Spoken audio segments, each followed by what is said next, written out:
Hello friends, Vaghela એજ્યુકેશનમાં હું આશીષ વાઘેલા આપ સૌનું હાર્દિક સ્વાગત કરું છું. મિત્રો, રચનાથી શરૂઆત કરીએ. ન આવડે મને લખતા છંદમાં માત્રા ગણી ગણીને. ન આવડે મને લખતા છંદમાં માત્રા ગણી ગણીને, લખું હું તો ભાવથી સંબંધો ભણી ભણીને. તો ચાલો મિત્રો, ચાલુ કરીએ આજનો વિડીયો. આજે આપણે જોવાનું છે લેક્ચર નંબર, આપણે પહોંચી ગયા છીએ મિત્રો 65 નંબરનો, જેની અંદર આપણે જોવાનું છે જનરલ નોલેજ. મિત્રો, આપણે 100 પ્રશ્નો જે જનરલ નોલેજના જોઈએ છે તેની ખાસ ચર્ચા કરવાની છે. વિડીયો ચાલુ કરતાં પહેલાં મિત્રો, વાઘેલા એજ્યુકેશન ચેનલ તમે સબસ્ક્રાઈબ ન કરી હોય તો ખાસ કરી લેજો, અને તમને ખૂબ અને ખૂબ જ પરીક્ષામાં કામ આવશે એ મારી ગેરંટી છે. બરાબર છે? જે વિદ્યાર્થી મહેનત કરે છે અને મિત્રો આપણી જે સિરીઝ જોવે છે, મારી મહેનત છે અને સાથે તમારી મહેનત છે, એ બંને રંગ લાવશે. બરાબર છે? હું તો સાહેબ તમારી માટે મહેનત કરું છું, પણ તમે સાથે મહેનત કરજો, 100% સફળતા મળશે મળશે ને મળશે. કારણ કે આપણે આ સિરીઝ બનાવી છે સંપૂર્ણ સિલેબસ મુજબ છે. કોઈ પણ જાતનો આપણે આડાવડા ગયા નથી. બરાબર? સિલેબસ મુજબ જ આપણે ચાલીએ છીએ. અને મિત્રો, આપણી ટેલિગ્રામ ચેનલ છે વાઘેલા એજ્યુકેશન, ખાસ સબસ્ક્રાઈબ કરી, સોરી મિત્રો, એમાં જોઈન થઈ જજો અને ચેનલ સબસ્ક્રાઈબ કરી નાખજો. ચાલો મિત્રો, ચાલુ કરીએ પહેલો પ્રશ્નથી, જેની અંદર પહેલો પ્રશ્ન છે મિત્રો, પ્રવાસી ભારતીય દિવસની શરૂઆત કયા વડાપ્રધાનના સમયમાં કરવામાં આવી હતી? તો પહેલી વાત તો મિત્રો, પ્રવાસી ભારતીય દિવસ વિશે તમને સંપૂર્ણ માહિતી હોવી જોઈએ. તો ચાલો મિત્રોને ચર્ચા કરી લઈએ. તો પ્રવાસી ભારતીય દિવસ છે મિત્રો 9 જાન્યુઆરી 1915માં ગાંધીજી છે મિત્રો દક્ષિણ આફ્રિકાથી છે ભારત છે એ પરત આવ્યા હતા. બરાબર છે? તો 9 જાન્યુઆરી 1915માં ગાંધીજી દક્ષિણ આફ્રિકાથી પરત આવ્યા હતા. તેની યાદમાં મિત્રો 2003થી, ક્યારથી પરીક્ષામાં પણ પૂછાય, પ્રવાસી ભારતીય દિવસ છે ક્યારથી ઉજવવામાં આવે છે? તો 2003થી પ્રવાસી ભારતીય દિવસ ઉજવવામાં આવે છે. શું કામ ઉજવવામાં આવે છે? કે 9 જાન્યુઆરી 1915માં દક્ષિણ આફ્રિકાથી ગાંધીજી છે મિત્રો પરત આવ્યા હતા, એ માટે મિત્રો ઉજવવામાં આવે છે.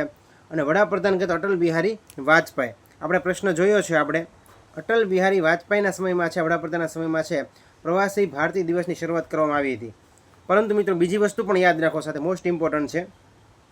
અને મિત્રો, પ્રવાસી ભારતીય દિવસ ઉજવવાની શરૂઆત જે 2003માં કરવામાં આવી, ફાળો મિત્રો રહેલો છે એક સમિતિ છે. સમિતિ તમારે ખાસ યાદ રાખવાની છે. સમિતિ, એ સમિતિનું નામ છે લક્ષ્મીમલ સિંઘવી સમિતિ. એની ભલામણ કોની હતી? કે આ પ્રવાસી ભારતીય દિવસ ઉજવવો જોઈએ. બરાબર છે? ભલામણ કોની હતી? તો લક્ષ્મીમલ સિંઘવી સમિતિ. લખી નાખું છું અહીંયા, થોડુંક ભૂસી નાખો છો, કારણ કે આપણે જગ્યા રહી નથી હવે. બરાબર છે? લક્ષ્મીમલ સિંઘવી સમિતિ. લક્ષ્મીમલ સિંઘવી સમિતિ મોસ્ટ ઇમ્પોર્ટન્ટ છે, ખાસ યાદ રાખી લેજો. 9 જાન્યુઆરી 1915 તમને યાદ આવી જાય, કારણ કે ગાંધીજી દક્ષિણ આફ્રિકાથી પરત આવ્યા હતા. પરંતુ લક્ષ્મીમલ સિંઘવી સમિતિની ભલામણથી 2003થી પ્રવાસી ભારતીય દિવસ ઉજવવામાં આવે છે. બરાબર છે? આટલી વસ્તુ તમને ખાસ યાદ રહેવી જોઈએ. ચાલો આગળ વધીએ બીજા પ્રશ્ન તરફ. અને અટલ બિહારી વાજપેયી વડાપ્રધાનના સમયમાં, બરાબર છે, સ્વર્ણિમ ગુજરાત વર્ષ ઉજવણી કયા વર્ષમાં થઈ? મિત્રો, સ્વર્ણિમ ગુજરાત વર્ષ ઉજવણી છે મિત્રો 2010-11માં થઈ. ખાસ યાદ રાખી લેજો, 2010-11. શેરડીનું સૌથી વધુ ઉત્પાદન કરતું રાજ્ય હોય તે મિત્રો છે ઉત્તર પ્રદેશ. અને ગુજરાતની અંદર સૌથી વધારે જિલ્લો હોય તો સુરતનો બારડોલી જિલ્લો. બરાબર? સૌથી વધારે શેરની અંદર મોખરે હોય મિત્રો તો છે એ કયો છે મિત્રો? ઉત્પાદન જ્યાં કહેવાય ને સૌથી વધારે જે સુગર ફેક્ટરી પણ આવેલી છે બારડોલીની અંદર. ખાસ યાદ રાખી લેજો. વિશ્વમાં સૌથી વધુ રબર ઉત્પાદન કરતો દેશ હોય તો એ કયો દેશ છે મિત્રો? મલેશિયા દેશ છે. સૌથી વધુ રબરનું ઉત્પાદન કરતો દેશ. આપણે આ પ્રશ્ન ધારો કે જોઈએ, હું તમને એક ટ્રીક આપું. આ પ્રશ્ન આપણે જોઈએ, વિશ્વમાં સૌથી વધુ રબરનું ઉત્પાદન કરતો દેશ, અને પરીક્ષામાં તમને એમ પૂછાય છે એમ મલેશિયાની રાજધાની કઈ છે? આટલું આપણે વાંચ્યું હોય, વિશ્વમાં સૌથી વધુ રબરનું ઉત્પાદન કરતો દેશ મલેશિયા છે. પરંતુ આપણે આગળ નથી વધ્યા. આપણે એ પણ યાદ રાખવું જોઈએ કે મલેશિયાની રાજધાની કઈ છે? તો મલેશિયાની મિત્રો રાજધાની છે કોલાલંપુર. કઈ છે? તમને લખી દઉં છું અહીંયા. કોલાલંપુર છે મલેશિયાની રાજધાની છે.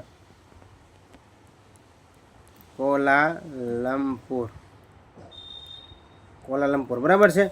એ મલેશિયાની રાજધાની છે. ખાસ યાદ રાખી લેજો. મલેશિયાની રાજધાની કઈ છે? કોલાલંપુર છે. બરાબર? આગળ વધીએ. આપણે કઈ જગ્યાએ હતા? કે આપણે હતા મલેશિયા. બરાબર? સૌથી વધુ રબરનું ઉત્પાદન કરે તે.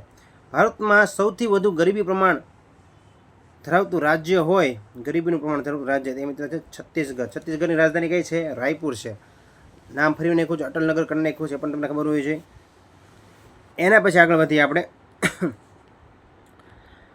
ભારતમાં સૌથી ઓછી ગરીબી ધરાવતું રાજ્ય, સૌથી ઓછી ગરીબી હોય તે મિત્રો છે ગોવાની અંદર. અને ગોવાની રાજધાની તમને ખબર હોવી જોઈએ. ગોવાની રાજધાની કઈ છે? પણજી છે. મિત્રો એક શોર્ટકટ બનાવી હતી સ્પેશિયલ. મિત્રો એક શોર્ટકટ છે, આપણે વિડીયો શોર્ટકટનો અપલોડ કરેલો છે, ખાસ જોઈ લેજો. પરીક્ષામાં ખૂબ ઉપયોગી સાબિત થશે. જેની અંદર મિત્રો મેં લીધેલા છે લોકનૃત્ય. શું લીધેલું છે? લોકનૃત્ય. એ શોર્ટકટ છે, ખાસ યાદ રહી જાય, તમને ભૂલાશે જ નહીં, ગેરંટી. એ રીતનો વિડીયો બનાવેલો છે, જેના 2 લોકનૃત્ય છે, દકની છે અને મંડી છે. બરાબર છે? કઈ રીતે યાદ રાખો એ પણ શીખવાડેલું છે એની અંદર. બરાબર. એના પછી આપણે પ્રશ્ન જોઈએ આપણે. સૌથી ઊંચો માનવ વિકાસ આંક ધરાવતો દેશ હોય, સૌથી ઊંચો માનવ વિકાસ આંક ધરાવે મિત્રો, એ છે નોર્વે. નોર્વે દેશની રાજધાની તમને પૂછે તો મિત્રો નોર્વેની રાજધાની છે ઓસ્લો. કઈ છે? ઓસ્લો. નોર્વેની રાજધાની છે ઓસ્લો. અને મલેશિયાની કીધું એમ કોલાલંપુર. આવે બધું જોઈ જ લેવાનું છે આપણે. એના પછી જોઈએ ઇટાલીમાં ફાંસીવાદના સ્થાપક કોણ છે? ઇટાલીની અંદર ફાંસીવાદના સ્થાપક હોય તે મિત્રો છે મુસોલિની. કોણ છે? મુસોલિની. જર્મનીની અંદર નાઝીવાદ પક્ષના સ્થાપક પૂછે કોણ આવશે મિત્રો? હિટલર આવશે. ઈવીએમનું પૂરું નામ? EVM electronic voting machine. ખાસ યાદ રાખી લેજો, ઇલેક્ટ્રોનિક વોટિંગ મશીન. અને મિત્રો અહીં 2 આવ્યા છે, તમારે મને કોમેન્ટમાં ખાસ કહેવાનું છે, મોસ્ટ ઇમ્પોર્ટન્ટ. ઇટાલી છે, ઇટાલી, એની કેપિટલ રાજધાની કઈ છે અને જર્મનીની રાજધાની કઈ છે? આ 2 તમારે મને કોમેન્ટ કરવાનો છો. બરાબર છે? અને કોમેન્ટ હું બધાની જોઉં છું મિત્રો. બરાબર છે? જેટલા કોમેન્ટ કરે બધાની મને ખબર છે કોણ કોમેન્ટ કરે છે, કેટલું ધ્યાન દે છે. બરાબર છે? આગળ વધી. એના પછી જોઈએ આપણે વીવીપેટ. પરીક્ષામાં કેટલી વખત પ્રશ્ન પૂછાય છે વીવીપેટ. ખાસ યાદ રાખી લેજો. Voter verifiable paper audit trail. ખાસ યાદ રાખી લેજો. Voter verifiable paper audit trail. નોટાનું પૂરું નામ? None of the above. ક્ષેત્રફળની દ્રષ્ટિએ ભારતનો વિશ્વમાં ક્રમ કેટલામો છે મિત્રો? 7મો છે. વસ્તીની દ્રષ્ટિએ ભારતનો વિશ્વમાં ક્રમ કેટલામો છે? તો કે બીજો છે. અત્યારે હાલ તો પહેલા ક્રમે આવી ગયું છે, પરંતુ ઘણી બુકમાં છે બીજો ક્રમ છે. અને આપણે છે 2011ની વસ્તી ગણતરી મુજબ આપણે ચાલીએ છીએ. એટલે આપણે તમારી પરીક્ષામાં કે 2011ની વસ્તી ગણતરી મુજબ આપણો ભારતનો ક્રમ પૂછે તો કેટલામાં આવશે મિત્રો? વસ્તીની અંદર કેટલામાં આવશે? બીજો આવશે. પરંતુ હાલમાં છે 2024માં એમ તમને પૂછે લખીને તો તમારે પહેલો કરવાનો છે. બરાબર છે? ભારતનું રાષ્ટ્રીય ફૂલ મિત્રો, આ તો આવડે તે કયું છે? કમળ છે. એના પછી દીપા મલિક કઈ રમત સાથે સંકળાયેલ છે? તો શોર્ટપુટ, ગોળાફેંક. ખાસ યાદ રાખી લેજો. મરિયપ્પન થંગવેલુ કઈ રમત સાથે સંકળાયેલ છે? Mariyappan Thangavelu high jump. મિત્રો આપણે છે ખાસ આની અંદર છે એ રમતગમત પૂછાય છે, યાદ રાખી લેજો. દેવેન્દ્ર ઝાંઝરિયા કે તો મિત્રો આવશે ભાલા ફેંક. વરુણ ભાટી કે તો હાઈ જમ્પ આવશે. હાઈ જમ્પની અંદર મરિયપ્પન થાંગાવેલું અને વરુણ ભાટી હાઈ જમ્પ. બરાબર. ભાલા ફેંક કે દેવેન્દ્ર ઝાંઝરિયા. રાષ્ટ્રીય વસ્તી ગણતરી પંચના અધ્યક્ષ કોણ હોય છે? રાષ્ટ્રીય વસ્તી ગણતરી પંચના અધ્યક્ષ હોય છે મિત્રો વડાપ્રધાન. ખાસ યાદ રાખી લેજો.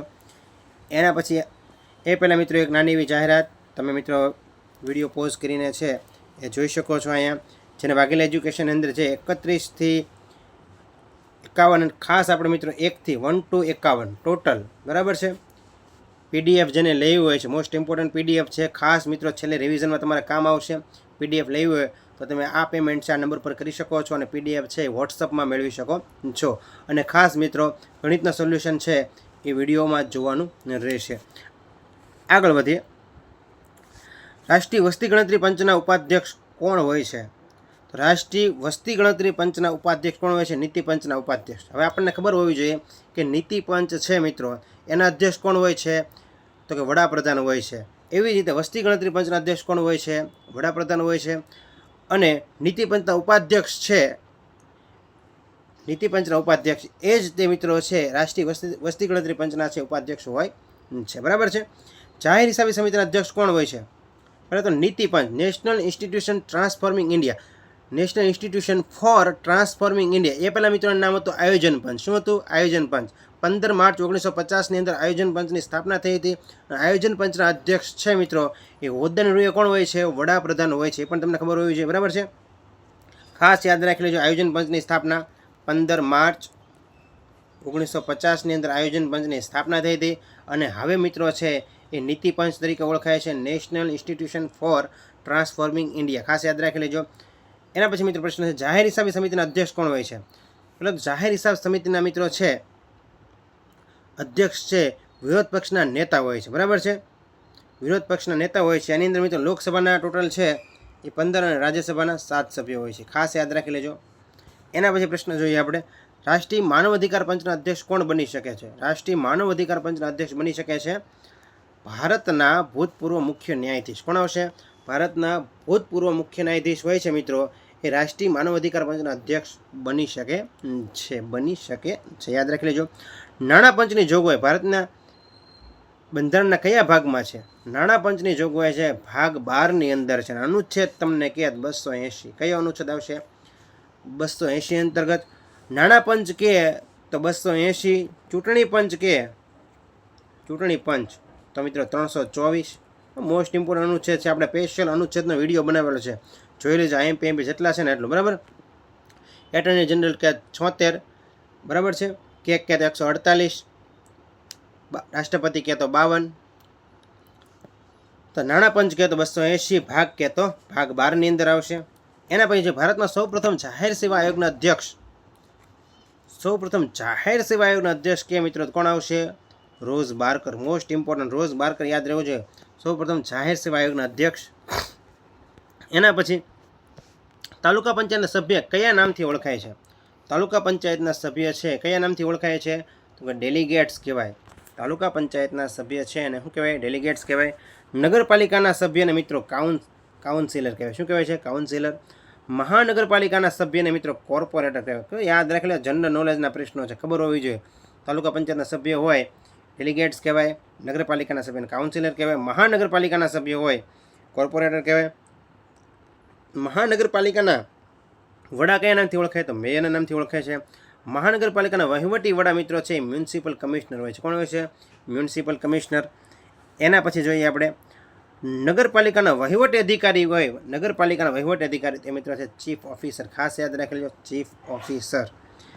એના પછી આગળનો પ્રશ્ન જોઈએ, મતદાનની ઉંમર 18 વર્ષની કરવાની ભલામણ કરનાર સમિતિ હોય. મતદાન છે મિત્રો 18 વર્ષે થવું જોઈએ, આવી જે ભલામણ કરનાર સમિતિ છે મિત્રો કઈ છે? તારકુંડે સમિતિ. કઈ છે? તારકુંડે સમિતિ. પરંતુ મતદાન કરવા આવે અને એમ થાય કે આમાં તો કંઈક શક ઉદ્ભવે છે, આ માણા એ છે કે બીજો હશે, ખબર નથી પડતી. શું થાય? શક અનુભવે છે, ડાઉટ જાય છે. આપણે કહીએ ને ગુજરાતીમાં શક, અને અંગ્રેજીમાં ડાઉટ જાય. તો મિત્રો એની માટે મતદાનને ઓળખ કાર્ડ આપ્યું. ઓળખ કાર્ડ આપવાનું છે મિત્રો શકધર, એટલે તમને શક કીધું ને યાદ આવી જાય. શ્યામલાલ શકધર સમિતિ. કઈ આવશે? આ શોર્ટકટ છે, યાદ રાખી લેજો. મતદાનને ઓળખ કાર્ડ આપવાની શરૂઆત કરનાર સમિતિ હોય તો શ્યામલાલ શકધર સમિતિ, બરાબર. ડાઉટ શક એટલે શકધર યાદ આવી જાય ઓટોમેટિક. ચલણી સિક્કા બનાવવા કઈ ધાતુનો ઉપયોગ થાય છે? ચલણી સિક્કા બનાવવા છે મિત્રો મેગેલિયમ ધાતુનો ઉપયોગ થાય છે. મેગેલિયમ ખાસ યાદ રાખી લો ચલણી સિક્કા બનાવવા. સંગીતના સાધનો મોસ્ટ ઇમ્પોર્ટન્ટ બ્રાસ ધાતુનો ઉપયોગ થાય છે. સંગીતના સાધનો બનાવવા છે એ બ્રાસ ધાતુનો ઉપયોગ થાય છે. એના પછી પ્રશ્ન જોઈએ, ઇકોલાઈ શું છે મિત્રો? ઇકોલાઈ છે ને બેક્ટેરિયા છે. શું છે? બેક્ટેરિયા છે. શરીરની સૌથી નાની ગ્રંથિ હોય, શરીરની સૌથી નાની ગ્રંથિ તે છે પિનિયલ ગ્રંથિ, અને દેડકાની અંદર છે ને મિત્રો એ એક્ટિવ હોય છે, બરાબર છે. ખાસ યાદ રાખજો, સમાધિમાં છે જવું હોય ને તો પિનિયલ ગ્રંથિ એક્ટિવ હોવી જોઈએ, બરાબર. માણસની લાળમાં કયું તત્વ ઘટક તત્વ હોય છે મિત્રો? તે છે ટાઇલિન છે. કોષની આત્મઘાતી કોથળી એટલે મિત્રો લાઇસોઝોમ. ખાસ યાદ રાખજો, મોસ્ટ ઇમ્પોર્ટન્ટ. કોષની આત્મઘાતી કોથળી એટલે લાઇસોઝોમ. કોષનું શક્તિ ઘર એટલે મિત્રો કણાભ સૂત્ર. કોષનું શક્તિ ઘર એટલે કયું આવશે મિત્રો? કણાભ સૂત્ર આવશે. એના પછી પ્રશ્ન જોઈએ, કોષની પ્રોટીન ફેક્ટરી તો રિબોઝોમ. મિત્રો મોસ્ટ ઇમ્પોર્ટન્ટ પ્રશ્ન છે આ 3 એ 3, ભૂલાવા જ ન જોઈએ. કોષની આત્મઘાતી કોથળી કહે લાઇસોઝોમ, કોષનું શક્તિ ઘર કહે તો કણાભ સૂત્ર, અને મિત્રો કોષની પ્રોટીન ફેક્ટરી કહે તો રિબોઝોમ. ઉત્તર મીમાંસા ગ્રંથના રચયિતા કોણ છે મિત્રો? સર્જક બાદરાયણ. આની અંદર કેમ યાદ રખાય? ઉત્તરાયણ યાદ રખાય. શું રખાય? ઉત્તરાયણ. શું યાદ રાખવાનું? ઉત્તરાયણ. ઉત્તરાયણ તમે યાદ રાખો એટલે તમને ખબર પડી જાય. ઉત્તર આવે છે અને રાયણાંદર આવે છે. ઉત્તરાયણ. ઉત્તર મીમાંસા કે બાદરાયણ, બરાબર, યાદ રહી જાય. હા. પૂર્વ મીમાંસા ગ્રંથના રચયિતા કહે? પૂર્વ મીમાંસા, તારે ખબર પડી જાય. જેમિની જ આવે. પૂર્વ મીમાંસા જેમિની. વૈશેષિક ગ્રંથના સર્જક કણાદ. વૈશેષિક ગ્રંથના સર્જક કોણ છે? રચયિતા કોણ છે? કણાદ છે. સાંખ્ય દર્શન કપિલ મુનિ, સાંખ્ય દર્શન કપિલ મુનિ. 2-3 વાર બોલી જાઓ ઓટોમેટિક યાદ રહી જાય. એના પછી પ્રશ્ન જોઈએ આપણે. ચંદ્રપ્રભા રાષ્ટ્રીય ઉદ્યાન કયા રાજ્યમાં આવેલ છે? ચંદ્રપ્રભા રાષ્ટ્રીય ઉદ્યાન છે ઉત્તર પ્રદેશની અંદર આવેલ છે. ક્યાં આવેલ છે? ઉત્તર પ્રદેશની અંદર. વાલ્મીકી રાષ્ટ્રીય ઉદ્યાન છે. વાલ્મીકી આવે એટલે તમને છે બિહાર આવડવું જ જોઈએ, બરાબર? બિહાર ભૂલાવવું જ ન જોઈએ. વાલ્મીકી ક્યાંના છે? બિહારના છે, યાદ રાખી લે, બરાબર છે? વાલ્મીકી રાષ્ટ્રીય ઉદ્યાન છે એ બિહારની અંદર આવેલ છે. કોલ્લેરુ પક્ષી અભયારણ્ય કયા રાજ્યમાં આવેલ છે? કોલ્લેરુ પક્ષી અભયારણ્ય આંધ્રપ્રદેશની અંદર આવેલ છે. 1857ના વિપ્લવમાં કાનપુરથી કોને આગેવાની? 1857નો વિપ્લવ 1857ના વિપ્લવમાં કાનપુરથી કોને આગેવાની લીધી હતી? તો નાના સાહેબે છે કાનપુરથી આગેવાની લીધી હતી. 1857 વિપ્લવમાં ખેડા જિલ્લામાંથી કોને આગેવાની લીધી હતી? તો ગડબડદાસ મુખીએ. ખેડા જિલ્લામાંથી ગડબડદાસ મુખીએ 1857માં વિપ્લવમાં છે એ આગેવાની લીધી હતી. એના પછી પ્રશ્ન છે 1857 વિપ્લવમાં દિલ્હીથી કોને આગેવાની લીધી હતી? દિલ્હીથી મિત્રો છે એ બહાદુર શાહ ઝફરે આગેવાની લીધી હતી, યાદ રાખી લેજો. દાદરા નગર હવેલી અને દમણ દીવનું મુખ્ય મથક દમણ છે. અંદમાન નિકોબારનું પોર્ટ બ્લેર છે. આ તમને ખબર જ છે, નથી ખબર તો લખીને યાદ રાખજો, મોસ્ટ ઇમ્પોર્ટન્ટ છે. લક્ષદ્વીપનું મુખ્ય મથક કવરત્તી છે. લદ્દાખનું છે લેહ. આગળ વધીએ અને પછી પોંડુચેરીનું મુખ્ય મથક છે પોંડુચેરી છે. સાબરમતી નદીની ગુજરાતમાં લંબાઈ છે 321 કિલોમીટર છે. ગુજરાતની અંબા એટલે કઈ મિત્રો? ગુજરાતની અંબા એટલે સાબરમતી નદી. જૂના મિત્રો છે એનું સાબરમતી, યાદ રાખી લેજો. સાબરમતી કહેવાતું. એમાંથી મિત્રો કઈ નદી થઈ ગઈ? સાબરમતી. રેડી? અને સાબરમતી આશ્રમની સ્થાપના કે કોચરબાઈ આશ્રમ કહેતો 1915. ગાંધીએ દક્ષિણ આફ્રિકા 9 જાન્યુઆરી 1915ની અંદર પાછા આવ્યા ત્યારે કોચરબાઈ આશ્રમની સ્થાપના કરી અને સાબરમતી ઉપરથી એટલે 1917માં સાબરમતી આશ્રમની સ્થાપના થઈ હતી, બરાબર છે? સાબરમતી આશ્રમ એટલે તે કયો આશ્રમ? સનપ્રા સત્યાગ્રહ આશ્રમ. સ ઉપરથી 17 યાદ આવી જાય. સ ઉપરથી સત્યાગ્રહ આશ્રમ. પરીક્ષા પૂછે ગુજરાતના સત્યાગ્રહ આશ્રમ તરીકે કયો આશ્રમ ઓળખવામાં આવે છે? ઓપ્શનમાં આપેલ છે કોચરબ, સાબરમતી, બધા જેટલા આશ્રમ છે એટલા આપી દીધા હશે. આપણે યાદ રાખવાનું ટૂંકમાં ઓપ્શન તો 4 જ હોય છે એટલે આપશે તમને. સાબરમતી આશ્રમ કયો આવશે? સત્યાગ્રહ આશ્રમ એટલે સાબરમતી આશ્રમ. ગુજરાતની અંબા એટલે સાબરમતી. તાપી નદી ગુજરાતના કયા સ્થળેથી પ્રવેશે? અને નર્મદા નદી કયા સ્થળેથી પ્રવેશે? આ બધી મોસ્ટ ઇમ્પોર્ટન્ટ છે. હવે નર્મદા નદી છે ને એ ગુજરાતમાં વગર તો હાફી જાય એટલે હાફેશ્વર. હું યાદ રાખો ને હાફેશ્વર. અને તાપી નદી છે ને એ તો સૂર્યપુત્રી કહેવાય છે એટલે હરણફાળ. હું યાદ રાખવાનું? હરણફાળથી પ્રવેશે છે. અને નર્મદા નદી હાફેશ્વરથી પ્રવેશે છે. આગળ વધીએ. લોકસભાના પ્રથમ દલિત સ્પીકર હોય તો જીએમસી બાલયોગી છે. ખાસ યાદ રાખવાનું જીએમસી બાલયોગી. ગુજરાતની કુંવારિકા નદીઓ એટલે બસરું. હું યાદ રાખવાનું? બસરું. બોલાવું જ ન છે. બસરું યાદ રાખી લેવાનું. મેં આવી રીતે યાદ રાખેલું છે. બનાસ, રૂપેણ અને સરસ્વતી. બનાસ, સરસ્વતી, રૂપેણ. અથવા તમારે ભરૂચ પણ યાદ રાખી લો, ભરૂચ પણ યાદ રાખી શકો છો, બરાબર છે? જે યાદ તમને રહે છે, બરાબર. ભારતનું રાષ્ટ્રીય પક્ષી આ તો આવડે જ તે મોર. રાષ્ટ્રીય ફળ ખબર પડી જાય કેરી. રવિન્દ્રનાથ ટાગોરને નોબેલ પ્રાઇઝ કયા વર્ષમાં મળ્યો હતો? 1913માં નોબેલ પ્રાઇઝ મળ્યો. પણ શા માટે મળ્યો? મિત્રોની છે નવલકથા છે એની ગીતાંજલિ. કઈ છે? ગીતાંજલિ માટે છે 1913માં રવિન્દ્રનાથ ટાગોરને છે નોબેલ પ્રાઇઝ મળ્યો હતો, બરાબર છે? ગીતાંજલિ યાદ રાખી લેજો. એના પછી પ્રશ્ન જોઈએ આપણે. સીવી રામનને નોબેલ પ્રાઇઝ કયા વર્ષમાં મળ્યો? સીવી રામનને નોબેલ પ્રાઇઝ 1930માં મળ્યો. અને મિત્રો ઓસ્કાર એવોર્ડની શરૂઆત મને કેમ ઓટોમેટિક યાદ આવી જાય. જો સીવી રામ મેં કઈ રીતે યાદ રાખેલ છે? ઓસ્કાર એવોર્ડની શરૂઆત થઈ 1929માં. સીવી રામનને નોબેલ પ્રાઇઝ 1930. મેં એવી રીતે યાદ રાખેલું છે. તમને જે રીતે એવી રીતે ઓસ્કાર એવોર્ડની શરૂઆત છે 1929માં થઈ અને સીવી રામનને નોબેલ પ્રાઇઝ 1930માં મળ્યો. અને લાગતું ઓળખતું નથી પણ મેં યાદ રાખેલું છે એવી રીતે, બરાબર? તમને રે ન રે યાદ રાખી શકો છો. ઓસ્કાર એવોર્ડની શરૂઆત ક્યારે થઈ? 1929માં. નોબેલ પ્રાઇઝ છે સીવી રામનને 1930માં મળ્યો હતો. કૈલાસ સત્યાર્થી નોબેલ પ્રાઇઝ 2014માં મળ્યો હતો. તુલસી પુરસ્કાર છે કયા રાજ્યની સરકાર દ્વારા એનાયત કરવામાં આવે છે? તો કે તુલસી પુરસ્કાર છે મિત્રો મધ્યપ્રદેશ રાજ્યની સરકાર દ્વારા એનાયત કરવામાં આવે છે. મધ્યપ્રદેશ રાજધાની છે ભોપાલ છે, બરાબર છે? દિલ્હી સાહિત્ય અકાદમી પુરસ્કાર મેળવનાર પ્રથમ ગુજરાતી હોય તો એ છે મહાદેવભાઈ દેસાઈ, ગાંધીજીના અંગત સચિવ. નરસિંહ મહેતા પુરસ્કાર મેળવનાર હોય તો એ છે મિત્રો રાજેન્દ્ર શાહ છે. નરસિંહ મહેતા પુરસ્કાર પ્રથમ મેળવનાર કોણ છે? રાજેન્દ્ર શાહ છે. નરસિંહ મહેતા પુરસ્કાર કયા વર્ષથી એનાયત કરાય છે? તો 1999થી નરસિંહ મહેતા પુરસ્કાર એનાયત કરવામાં આવે છે. એકલવ્ય પુરસ્કાર કયા ક્ષેત્રે આપવામાં આવે છે? મોસ્ટ ઇમ્પોર્ટન્ટ 3 તો છે ને ભૂલાવો જ, શોર્ટકટ તમને આપું છું. જો કઈ રીતે શોર્ટકટ છે તો એકલવ્ય પુરસ્કાર આવે એટલે આગળ શું આવે છે? આવે છે તો મિત્રો અહીંયા પણ આંતરરાષ્ટ્રીય ક્ષેત્રે આપવામાં આવે. એકલવ્ય પુરસ્કાર કયા ક્ષેત્રમાં? ગુજરાતનો ખેલાડી, કોઈ પણ ગુજરાતનો ખેલાડી, બધા ગુજરાતનો ખેલાડી આવશે. તે ગુજરાતનો ખેલાડી આંતરરાષ્ટ્રીય ક્ષેત્ર છે એ મિત્રો નામના પ્રાપ્ત કરે ત્યારે મિત્રો કયો એકલવ્ય પુરસ્કાર આપવામાં આવે છે? તો સરદાર પટેલ, સરદારની અંદર જ ર આવે છે, 2 વખત ર આવે, સરદાર વલ્લભભાઈ પટેલ જે છે, સરદાર પટેલ પુરસ્કાર કયા ક્ષેત્રમાં આપે છે? ગુજરાતનો ખેલાડી રાષ્ટ્રીય સ્તરે છે એ સિદ્ધિ હાંસલ કરે તો સરદાર પટેલ પુરસ્કાર આપવામાં આવે છે. બાકી જયદીપસિંહ પુરસ્કાર તો આવડી જાય છે, ગુજરાતનો ખેલાડી છે એ રાજ્ય સ્તરે રાજ્ય ક્ષેત્રે સિદ્ધિ હાંસલ કરે ત્યારે છે એ જયદીપસિંહ પુરસ્કાર છે આપવામાં આવે છે. બરાબર છે, યાદ રાખી લેજો. આવી રીતે શોર્ટકટ યાદ રાખી શકો છો તમે. સરદાર વલ્લભભાઈ પટેલ રાષ્ટ્રીય સ્તરે અને એકલવ્ય પુરસ્કાર આંતરરાષ્ટ્રીય સ્તરે અને રાજ્ય ક્ષેત્રે કહે તો જયદીપસિંહ પુરસ્કાર. બરાબર છે, સિદ્ધિ હાંસલ કરે તે અપાય છે. જય ભીખુ પુરસ્કાર છે માનવ કલ્યાણ ક્ષેત્રે ઉમદા કાર્યો જે કરે છે એને મિત્રો જય ભીખુ પુરસ્કાર આપવામાં આવે છે. એના પછીનો પ્રશ્ન જોઈએ, નાની એવી ચર્ચા કરીએ મિત્રો. સમય વિશ્વાસ ઓર सम्मान, समय विश्वास और सम्मान यह ऐसे पक्षी है जो उड़ जाए तो वापस नहीं आते. સમયની મિત્રો છે તમારે કિંમત કરી લેવી જોઈએ. સમય છે એવી જ રીતે છે વિશ્વાસ છે અને સન્માન. બરાબર, યાદ રાખી લેજો. આવું પણ ક્યારેક યાદ રાખવું પડે. બરાબર છે, અત્યારે સમયની કિંમત ઘણા કરતા નથી ને વાંચતા નથી ને પરીક્ષામાં જ્યારે રિઝલ્ટ આવે ને ત્યારે એમ થાય થોડું વાંચી લીધું હોત તો વધારે સારું હતું. બરાબર છે, આગળ વધીએ. પ્રથમ નર્મદ સુવર્ણચંદ્રક વિજેતા નર્મદા શંકર લાલ શંકર દવે, જેને આપણે નર્મદ તરીકે ઓળખીએ છીએ, જે સુરતના છે. બરાબર છે, જ્યોતિન્દ્ર દવે પ્રથમ નર્મદ સુવર્ણચંદ્રક વિજેતા છે. તો કોણ છે મિત્રો? જ્યોતિન્દ્ર દવે છે, યાદ રાખી લેજો.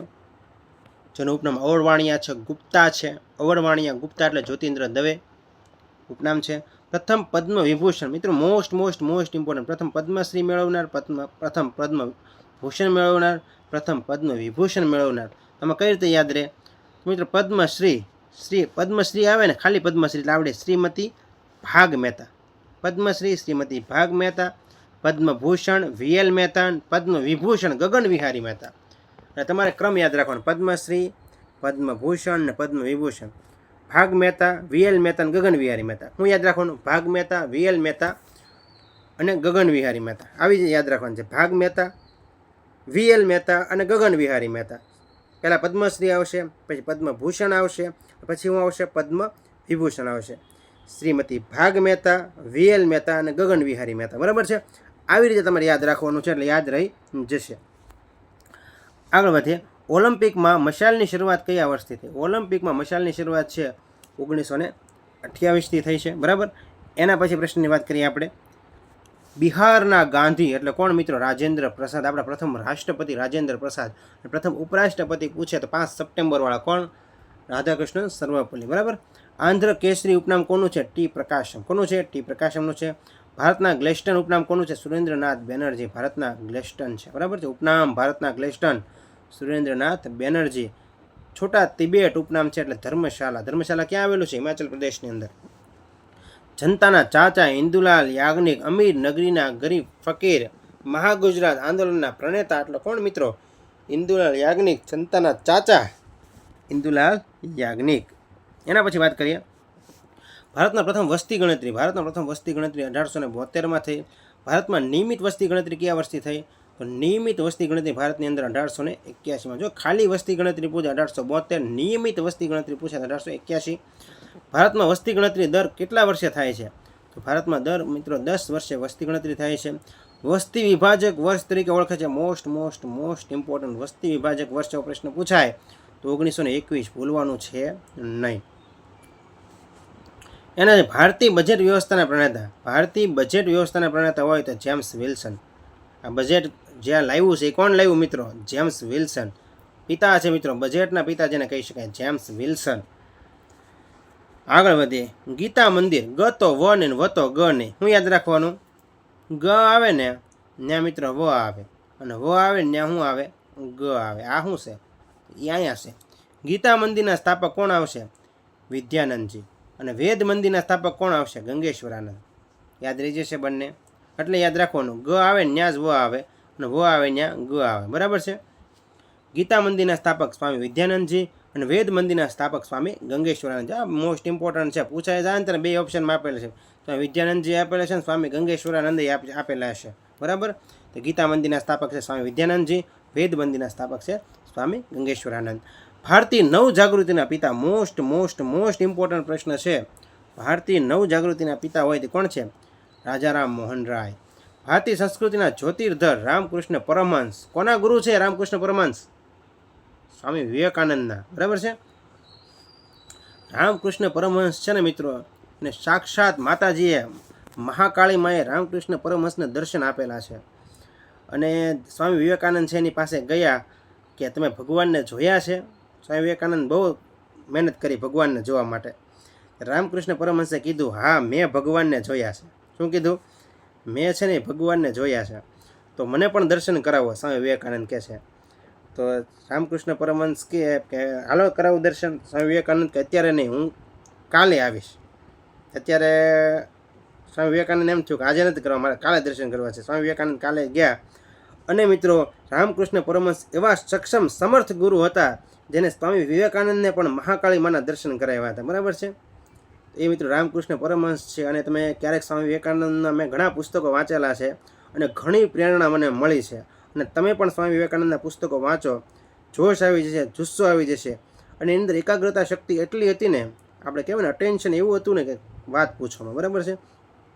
જેટલી મિત્રો સ્વામી વિવેકાનંદ છે, ચાણક્ય છે, એની બુકો વાંચો, બહુ મજા આવશે.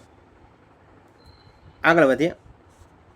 રામકૃષ્ણ પરમહંસ બરાબર કોના સ્વામી વિવેકાનંદના ગુરુ હતા? ભારતીય સંસ્કૃતિના જ્યોતિર્ધર જેને કહેવામાં આવે છે. ગંગા નદી બાંગ્લાદેશમાં કયા નામથી ઓળખાય?